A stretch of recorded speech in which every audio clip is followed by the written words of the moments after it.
All right, so you got money burning a hole in your pocket and you're wondering how much of it do you want to spend on a new gun.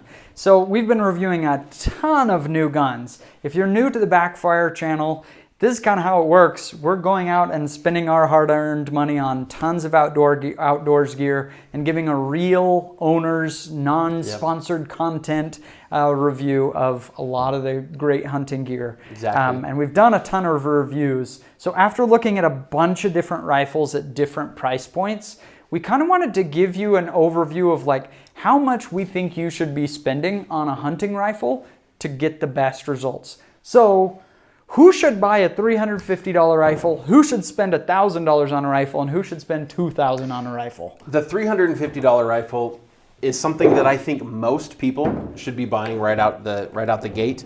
But what you do need to know is that the consistency of accuracy and just quality of construction is going to vary a lot. There's really high manufacturing tolerances at this price point.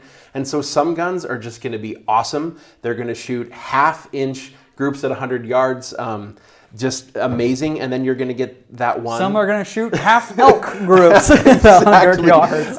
And so if you're willing to take that risk and deal with trying to send it back into the manufacturer if you get that bad copy, if you're willing to deal with that, you can save a lot of money and just go with a $350 gun.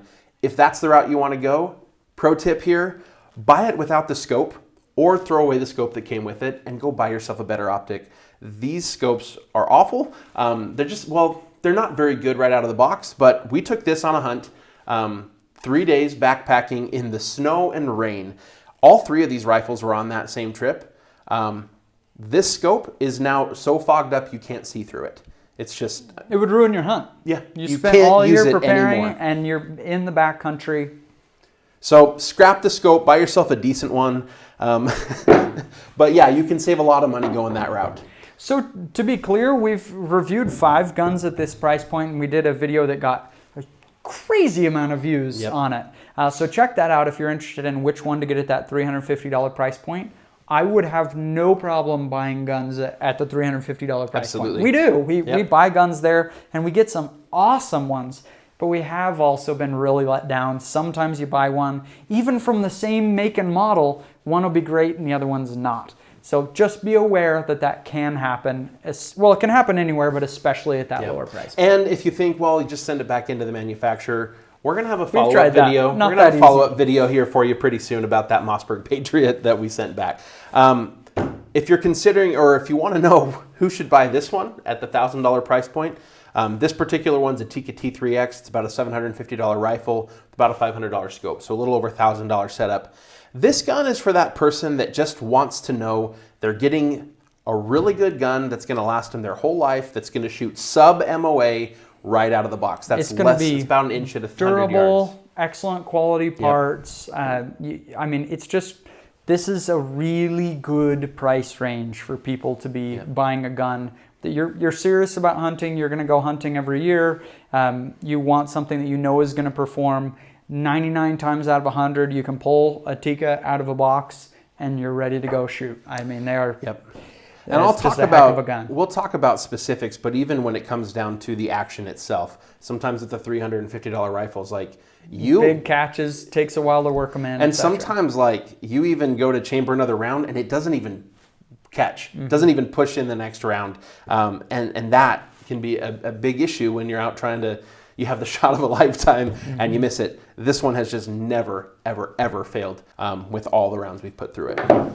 Okay, if you're going to go up to the $2,000 price point, like this Browning X-Bolt Pro, it's a $2,000 gun with about a $900 optic on top of it.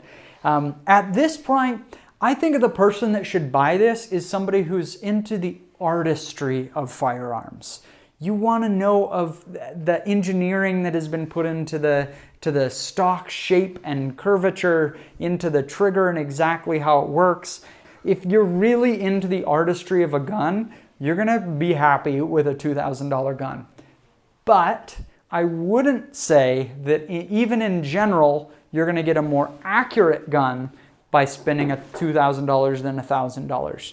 In our experience shooting a lot of these guns, not really. Sometimes and sometimes not. It's more about the artistry, Exactly. I would say. So talking about specifics about what you get at each level, what is the difference in accuracy shooting? I mean, we have put a lot of rounds through not just these 3 guns, but many different guns at these different price points. Accuracy-wise, what's the difference? In the $350 price point, sometimes there's no difference between this and a $2,000 gun. Sometimes there's no difference. I mean, you can get $350 guns that shoot half-minute accuracy. I mean, we have seen it. But we've also seen some that shoot half elk. And in here, you can pretty reliably say this is an MOA rifle. Yep, straight out of the box. That's what I would say. Is it's not necessarily that a $2,000 gun shoots any more accurately than a $350 gun. It's that you could consistently expect that at the higher price. I totally agree. Moving into just kind of the quality and materials of construction. Here at the high end, if you look at the barrel itself, you've got a stainless barrel, fluted stainless barrel, so the fluting actually does take a lot of weight out of the barrel.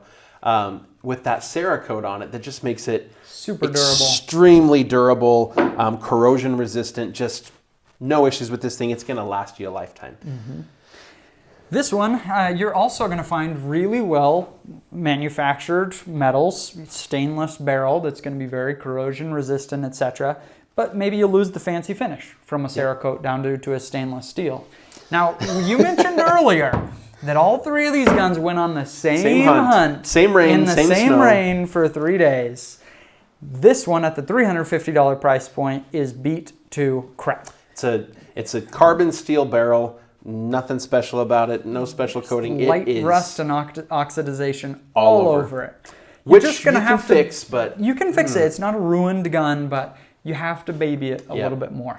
And then in other materials, I mean, the stock on this one is a plasticky stock. There's no texturing to it to help with the grip. It's not as stiff. Look it's at this. not nearly as pull stiff. Down here, there's a big movement here, so it could contact the barrel. But it's also, the gun itself is substantially heavier. I think a lot of that weight's in the barrel. Without that fluting, it's substantially heavier than the other ones as well. But it is just a much cheaper build, which makes sense. It has to be $350. This one here, obviously, they've put some work into giving you a nice grip, so they've textured it. This is a composite stock. They've filled it with foam here. There's less give in it. Significantly stiffer. There's a foam core in here that helps reduce the sound and the recoil, as well as a decent recoil pad. In the 350 range, again, a lot of the recoil pads are just super stiff. They just action do is nothing much for more you. smooth at that price point. Oh man, we could talk about action all day on these things. But yeah, I mean, some of these ones, they just fail. Yep. Whereas, like, never in this price point have we had had one fail. More work has gone into it. With this, I'll let you talk about it. Yeah, it has the build quality that somebody that's into the artistry of a firearm will really appreciate. It's just the design and curvature of the stock to shoot a heavier caliber on a very lightweight gun. There's been some thinking into exactly how it should be shaped. But the biggest build quality differences that I notice is in the triggers. Yes, for sure. So on a $2,000 gun, you're often going to find more, not exotic, but fancier triggers. Yeah. In theory, this should be a nicer trigger, but what I often find between that $1,000 and $2,000 price point is it's really just personal preference. I actually don't care for this trigger. It's fine, but it's too heavy, and you can't actually replace the spring anyway. Details on this particular one. Yeah. But you'll find fancier triggers, but you won't necessarily find a better trigger than something in the $1,000 price point. Virtually every rifle you're going to find commonly available in this $550 to $1,000 range, they're going to have really high quality triggers, some better than others, but they're mostly going to depend on just how you like a trigger to perform and what you like that feel to be like. For example, here I actually prefer the Tigger on this